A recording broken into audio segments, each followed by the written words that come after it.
lanang iso ngayomi wong wadon. Oh murep. Nafkah lahir, nafkah batin. Ar-rijalu qawwamuna 'alan nisa. Sik to iki sinden omongane kaya moden to. Ya muden ya ben. Kok iso dalil barang ngono lho. Wong lanang ki kudu nguasani wong wadon siji. Heeh. Ngreksa Mas. Ngreksa. Dadi tembung ngayomi iki relatif. Oh relatif. Dadi ngayomi ya. Terus nek perkara sing sekirane wadi aja dibuka. Oh.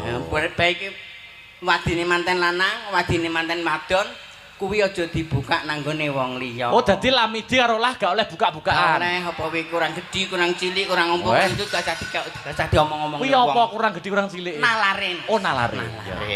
Ki yo ngures ki sik Joko tapi ngeres. Jere sik Joko ngures nang adu bilah. Melumah murep M ketiga apa tadi? Mlebu. Maksudnya mlebu? Mlebu masalah ekonomi. Oh, mlebu ekonomine. Kayane sak piro? Rungokno to no? Iya. Upamane kunir ki rega piro upamane wi. Ngono ya, upamane lir pamane. Lir pamane yo. Lir anyar iki. Lir pamane. Asung lir akeh tumane. Oh. Mlebu ekonomi. Kayane sak piro? Di pontok-pontok endi sing mlebu tabungan, endi sing dikayani nggo wong wedok. Kuwi mergo metune. Metune mlebune sak pira metune sak pira wingko sing ro ya nggur manten loro kuwi. Aku gak oleh roh aku. Aja roh. Boyo dolan to, nek guyung ngakaki anake turu koyo ngono kuwi lho jan tenan. Mlebu ekonomine, jadi mlebune sak pira, metune sak pira kudu iso naksir. Kudu iso ngira-ngirono lho. Nafsir. Dadi cara nafsir apa aku nafsir kae ngono. Bunang babuk, janakone kae ta? Janakone. Naksir. Jadi pamane kayane 100, ki dingi blonjo sampe 120. Kudune ya nggur 50. Omongno ana bojomu no. Pamane kayane ki 70, ya metune ya kudune ki nggur 40. Iya. Kuwi sing 20 nggih sangu anake gak perlu dicelengi. Piye? Kenakalan. Terus M terakhir modot. Modot iku kudu siji. Masalah ekonomi kudu iso cara wong tanine mbiyen Mas. Kudu iso kena nggih cokot-cokot alot, iso ngolor-ngolor. Aja sampe dicuresne. Ngoten nggih? Nggih. Terus masalah etika utawa nalar kuwi kudu iso modot. Maksudnya iki kudu iso ngrembaka aku sik Joko sik prawan kae ngene iki wis rumah tangga kudune ngene iki. Oh, ngono. Lek sampean ngene iki perawan wis omah-omah. Aku to? Heeh. Nek. No rasa omong no.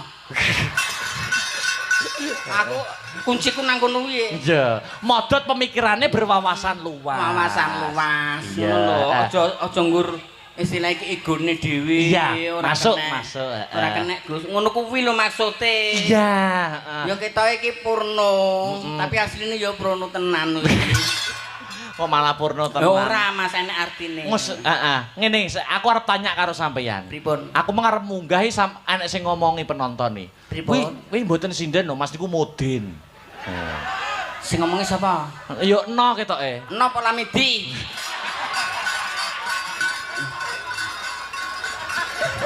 Aku ki gur pengen teko, aku kan Jek Joko to.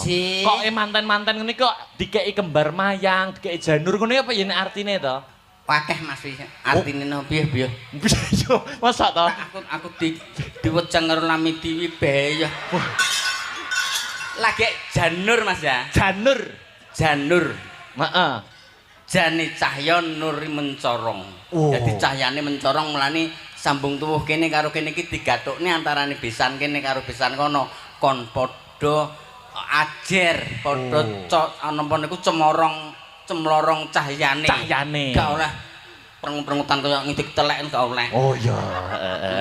Janur iki artine cahaya sing mencorong. Antarane kene karo kono ya sak mantene likon sing duweni ati cerah, wajah cerah. Amin. Terus bar janur iki apa neh? Enek apa neh yu? Enek apa neh? Nang kono wi. Heeh. Cengkir. Oh cengkir. Cengkir niku napa artine yu? Manten wedok dititeni nek wis kenceng kudu dipikir. Ngene iki kaya porno neh to. Aku jek Joko rung genah wong wedok lho. Kok iso mbok kenceng-kencengne sing wedok kudu mikir ya apa wi? Wong urung genah kok jeri porno lho kaya. Dan ora ngadur kowe iki. Jeri urung genah kok jerene porno. Lah maksudnya nek maksudnya upamane madhep rene to. Cengkir to. Nek kenceng kudu mikir. Kenceng kok ngene lho. Nah meragan wis jan saru tenan. Nek wis kenceng ngono. Sarune nemen wi. Aja ngono. Oh gak lah ya. Nek wis kenceng ngono lho. Oh. Ya. Piye Mas Teh sing dipikir apane? Cengkir kuwi kudu ngencengke pikir. Dewi lho cengkire nang kene lho. Oh iya. Ya to ki. Cengkir. Mantu bubak to niki. Walah ya to kok 1 2 3 4 jare lamidi ngene angger papat ngono kuwi mesti mantu bubak apa ngono. Aku mung iya ya di ya. Oh cengkir niku kudu ngencengke pamikir. Ngencengke pikir nuwun nang ngersane Gusti muga-muga manten iki dadi manten sing sakinah mawaddah warahmah. Dadi jejodohan rumah tangga sing barokah. Amin Allahumma amin. Ngono Mas. Satu lagi upama janur terus mengcengkir upama kembar mayang apa artine? Kembar mayang ke isine akeh Mas. Oh ngono ya. Enek manuke. Maksudnya manuk ya apa maksudnya manuk? Manuk to? Mantene kudu duwe manuk. Maksudmu piye kok manuk? Alah nek ora duwe manuk ngajak begatan Mas. Maksudnya piye kok duwe manuke piye? Maksudnya iki sing dikiasne, sing dicontone nang kembar mayang ke manuke manuk merpati. Manuk doro. Manuk doro ki nek sing wedok angkrem sing lanang golek pakan, sampeyan titeni. Oh. Dilolohne sing wedok. Wong kene ya ngono, nek sing wedok angkrem sing lanang ya golek pakan to. Golek neh. Udelmu kembet wi. Niku namung kira to firasat Mas, ken nyonto. Ken nyonto ngoten niku dadi sing manuke kena nggih conto, ngono lho nggih. Iku sing jenenge sehati. Oh sehati. Iya. Sehati. Iya.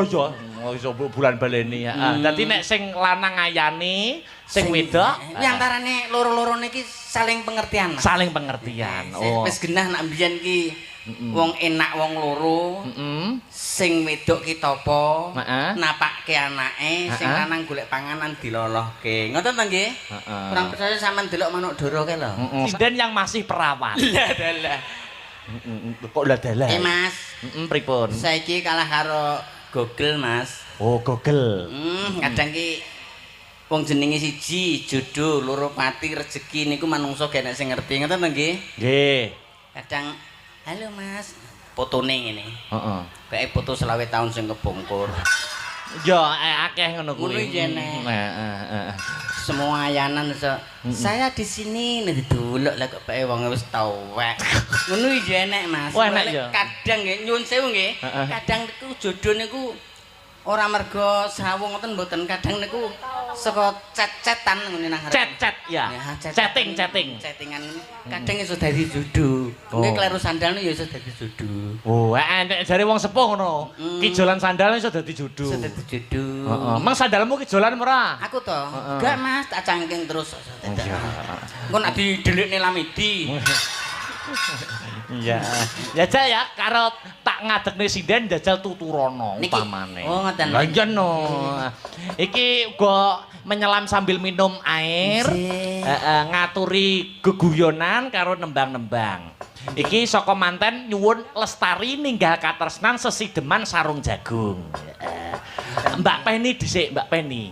Niki sing kula arane wau insyaallah perawan niki lho. Niki. Iya no. Ya jumeneng sepatana cah coba kaya ngapa ben ngancani yu tumpuk. Yuk sepote kaya ngapa? Ya.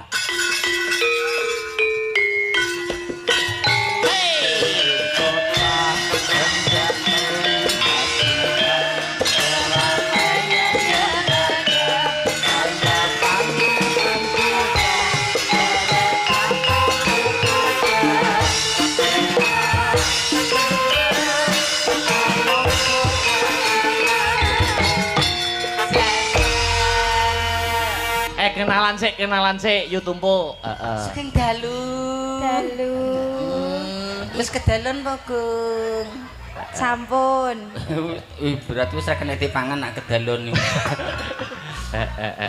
Ayo kenalan sik. Dia tadi didangu siapa namanya? Didangu Man Robuka sapa peng. Didalu namanya siapa kok Man Robuka lho? Namanya siapa? Nggih, kula namanya nggih. Jasi. Salah, suarane nah apik. Salah. Nggih, kula Penny Pramesti. Nggih, pidalem saking? Saking Saradan, Madiun. Penak joki no beken delirang dibilang wes. Bis mandek e disalib ya. Lah mandek iki. Lah iya. Lah mandek kok. Lah iya. Salib. Iki yo isih perawan lho, Mbak Yu.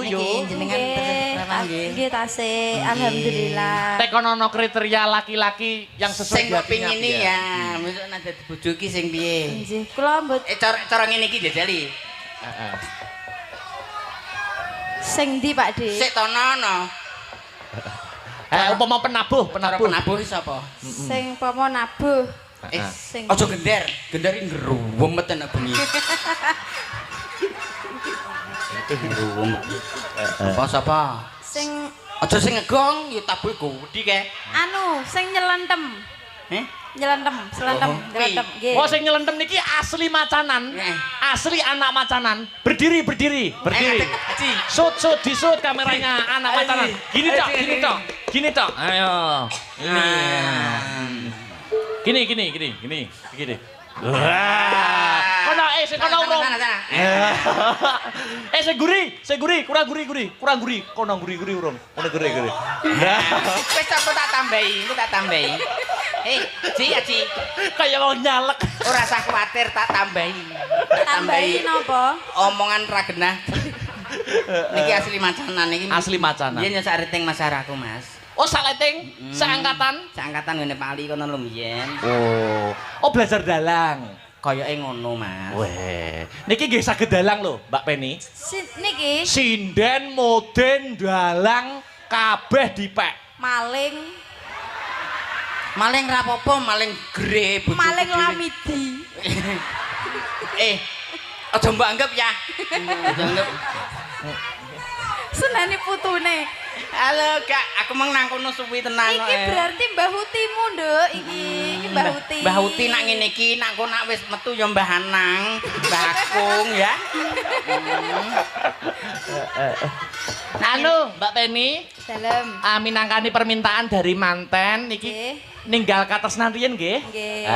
Sing bawa ben yu tumpuk. Oke. Sembarang. Apa bawane iki? Wis manut sembarang pokoknya pelok ngono ae. Slendro biasa. Pelak pengasih. Wis manut arep mbok bawane apa? Pangkur ya kena. Wingi bar ning pangkur. Kok diwarai lho ya? Iya. Kula nderek belajar. Moh, aku ora nyawa apa. Nderek belajar ya, njajal penonton kene penasaran karo suaramu, Mbak Yu. Penasaran karo aswaramu. Iya. Aswarane ya nggonmu, aswaramu ya koyo asulingan iso. Njajal kaya ngopo? Mingkar mingkuring kara nak semarangan to wingo semarangan aku rasa ngelek Lah mau sing enggokno cengkoke jenengan dhewe kok nesu-nesu. Sing biasa. Lugu. Baleni. Wong wedoke nak nyuwara ndodok. Aku diwangi yo. Padha wedoke. Mbah Uti diwangi ya. Ya. Mingkar ya. Mingkar mingkur ing ungkara. Dian, apik tenan suaramu, luar biasa. Gumun aku karo suaramu. Loh, nyapa kok malah senam iki lho?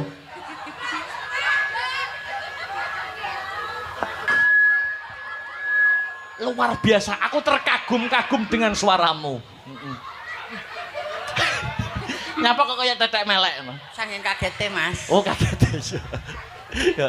Saking senenge kayak akarana. Ya. Tak tanggo ya. Iya. Akarana. Karanan Mardi. Mardi lunga Mas. Mardi. Aku kelingan Mardi aku. Sing eno, sing lamidi, sing mardi, wah apal. Siwi.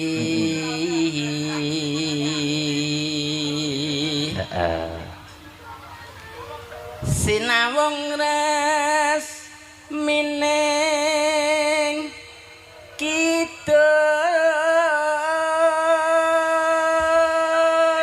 Tepuk tangan. Sinuba Sinukarta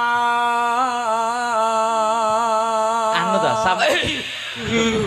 sampeyan ketoke karo sing guwender kok ketok klop ngono ta. Alah jan ora ajurku Mas. Aku ngenekne lamidi gak iso ya terus iki kok iso. Oh, sampeyan karo Mbah Banti niki? Jan ora ajur Mas ki, patutan loro. Stok kene ndase. Ya anu golekno ndas pitik sing cilik.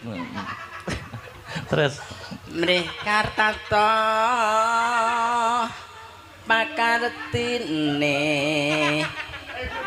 ngilmu luhur. iya. Kang tumrating tanah Jawa. Terakhir Agama ageming haji. ya Aji. Aji. Iya aji ya nang kono kok. Mergo wong macanan disebutne ya Aji. Ajine Pak Nowi ya. Ya. Ana kono guru. Ya diaturke ya, ninggal katresnan ya.